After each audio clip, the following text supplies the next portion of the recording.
আসসালামু আলাইকুম। হ্যালো প্রিয় শিক্ষার্থী, তো তোমরা যারা ডিগ্রি প্রথম বর্ষে রয়েছো, আজকের এই ভিডিওটি তোমাদের জন্য। আমাদের আজকের টপিক অর্থনীতি প্রথম পত্র। তো যাদের এই টপিকটি রয়েছে প্রথম থেকে শেষ পর্যন্ত দেখতে থাকো, আর যাদের সাজেশনগুলো লাগবে তারা সরাসরি আমাদের সাথে কন্ট্যাক্ট করতে পারো। তো চলো বেশি কথা না বাড়িয়ে আমরা মূল টপিকে ফিরে আসি। তো আমি তোমাদেরকে ক বিভাগ থেকে কিছু প্রশ্ন দেখিয়ে দিয়েছি। আমাদের প্রথম প্রশ্ন, অর্থনীতিতে সিদ্ধান্ত গ্রহণকারী এজেন্ট কারা? উত্তরটা হচ্ছে অর্থনীতিতে সিদ্ধান্ত গ্রহণকারী এজেন্ট হচ্ছে পরিবার ও উৎপাদনকারী প্রতিষ্ঠান। তারপর দেখো অর্থনীতির জনককে বা ক্লাসিক্যাল অর্থনীতির জনককে। তোমরা সকলেই জানো যে অর্থনীতির জনক হচ্ছে অ্যাডাম স্মিথ। তো আমাদের ফেসবুক গ্রুপ হচ্ছে যেটা BD study apps by Abdullah, আর আমাদের ফেসবুক পেজ হচ্ছে যেটা বিডি স্টাডি অ্যাপস। তো তুমি চাইলে এগুলোতে অ্যাড হয়ে যেতে পারো, তো অ্যাড হলে আমাদের সম্পর্কে অনেক কিছু জানতে পারবা। এরপর দেখো আধুনিক অর্থনীতির জনককে। তো মনে রাখতে হবে আধুনিক অর্থনৈতিক জনক পল এ স্যামুয়েলসন। ব্যষ্টিক অর্থনীতি কি? অর্থনীতির যে শাখায় বিভিন্ন ব্যক্তি প্রতিষ্ঠান বা সংস্থা সম্পর্কে পৃথক পৃথকভাবে আলোচনা করা হয় তাকে ব্যষ্টিক অর্থনীতি বলা হয়। দেখো মাইক্রো শব্দটি এসেছে কোন শব্দ থেকে? এটা হচ্ছে মাইক্রোস শব্দটি এসেছে মিক্রো শব্দ থেকে। অদৃশ্য হাত বলতে কি বোঝায় বা অর্থনীতিতে অদৃশ্য হাত বলতে কি বোঝায়? উত্তরটা হচ্ছে মানুষের সকল অর্থনৈতিক কার্যকলাপ বাজারের মাধ্যমে নিষ্পত্তি হয়, এই কারণে বাজারের বিস্ময়কর কর্মকাণ্ডকে অদৃশ্য হস্তের সাথে তুলনা করা হয়েছে। অর্থনৈতিক জনক অ্যাডাম স্মিথ বাজারের বিস্ময়কর কর্মকাণ্ডকে অদৃশ্য হাত বলে আখ্যায়িত করেছেন। এজেন্ট অর্থায়ন কি? উত্তরটা হচ্ছে এজেন্ট বা প্রতিনিধি সমস্যা সমাধানের জন্য অর্থ সংগ্রহ করা হয়, তাকে এজেন্ট বা প্রতিনিধি অর্থায়ন বলা হয়।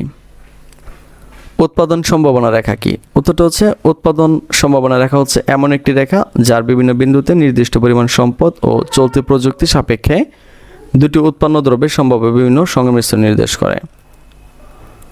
সমাজতান্ত্রিক অর্থনীতি কাকে বলে? উত্তরটা হচ্ছে যে অর্থব্যবস্থায় বেসরকারি মালিকানা সম্পূর্ণ অনুপস্থিত, সরকারি মালিকানা ও নিয়ন্ত্রণ সম্পূর্ণ কার্যকরী থাকে, তাকে সমাজতান্ত্রিক অর্থনীতি বলা হয়। দুষ্প্রাপ্যতা বলতে কি বোঝো? উত্তরটা হচ্ছে সম্পদের স্বল্পতা বা অপার্যতাকে দুষ্প্রাপ্যতা বলা হয় কি, মানে অপার্য হবে আর কি। হ্যাঁ, যাই হোক। অর্থনৈতিক দক্ষতা কি? জনগণের অসীম অভাব ও প্রয়োজন মেটানোর জন্য সীমিত সম্পদকে কতটা সর্বোত্তমভাবে ব্যবহার করা যায় তাকে অর্থনৈতিক দক্ষতা বলে। গণতান্ত্রিক অর্থব্যবস্থা অথবা পুঁজিবাদী অর্থব্যবস্থা কি? একই প্রশ্ন। তাহলে যে অর্থব্যবস্থায় সম্পদের ব্যক্তিগত মালিকানা বিদ্যমান এবং সরকারি হস্তক্ষেপ ব্যতীত অবাধ দাম ব্যবস্থার মাধ্যমে বাজার পরিচালিত হয় তাকে গণতান্ত্রিক অর্থব্যবস্থা বলা হয়। মিশ্র অর্থনীতি কি?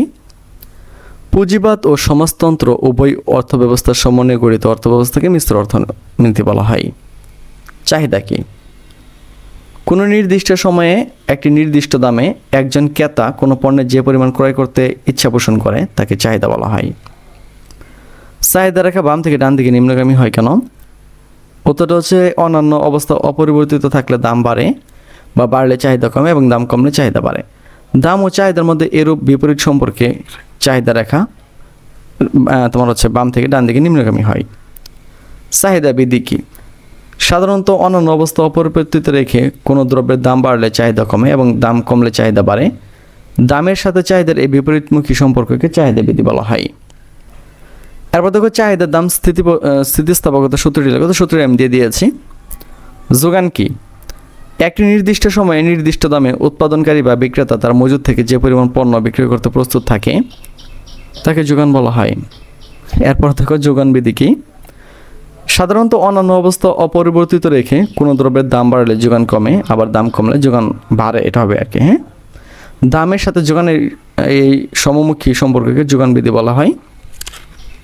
পরিপূরক দ্রব্য কাকে বলে? উত্তরটা হচ্ছে একটি দ্রব্য ব্যবহার করতে যদি অন্য একটি দ্রব্যের প্রয়োজন হয় তবে তাকে পরিপূরক দ্রব্য বলা হয়। অর্থনীতিতে কলম ও কালি কোন ধরনের দ্রব্য? এটা অবশ্যই একটা পরিপূরক দ্রব্য। কেননা তুমি যে কলম দিয়ে লিখতে চাও অবশ্যই তোমাকে কালি ব্যবহার করতে হবে। চা ও চিনি ও চা কি ধরনের দ্রব্য? এটা হচ্ছে পরিপূরক দ্রব্য, কারণ চিনি ছাড়া চা খাওয়া যাবে না।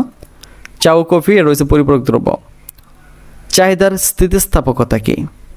কোনো দ্রব্যের দামের আপেক্ষিক পরিবর্তনের ফলে চাহিদার যে আপেক্ষিক পরিবর্তন ঘটে তাদের অনুপাতকে চাহিদার স্থিতিস্থাপকতা বলে। চাহিদার আড়াআড়ি স্থিতিস্থাপকতা কি? একটি দ্রব্যের দাম পরিবর্তনের ফলে অন্য দ্রব্যের চাহিদা পরিবর্তনের হারকে আড়াআড়ি স্থিতিস্থাপকতা বলে। তো চাহিদার আড়াআড়ি স্থিতিস্থাপকতার সূত্রটি লিখতে হবে, আমি দিয়ে দিয়েছি। উপযোগ কি? দেখো, কোনো দ্রব্যের মধ্যে মানুষের অভাব পূরণের যে ক্ষমতা থাকে তাকে উপযোগ বলা হয়। প্রান্তিক উপযোগ শূন্য হলে মোট উপযোগের মান কী হবে? এটা হচ্ছে সর্বোচ্চ হবেই। মোট উপযোগ সর্বোচ্চ হলে প্রান্তিক উপযোগ কী হবে? এটা শূন্য হবে। প্রান্তিক উপযোগ কি? কোনো দ্রব্যের ভোগ অতিরিক্ত 1 একক বৃদ্ধি করলে মোট উপযোগের যে পরিবর্তন হয় তাকে প্রান্তিক উপযোগ বলে। তো এভাবে আমাদের ক বিভাগ, খ বিভাগ, গ বিভাগ প্রশ্ন প্লাস উত্তর সহ সাজানো গোছানো রয়েছে। তুমি চাইলে আমাদের সাথে কন্ট্যাক্ট করে এগুলো খুব সহজেই নিয়ে নিতে পারো। তো আজ এখান থেকে বিদায় নিচ্ছি, কথা হচ্ছে আবার একটি নতুন ভিডিওতে। সে বন্ধু সকলে ভালো থাকো, সুস্থ থাকো এবং আমাদের সাথেই থাকো।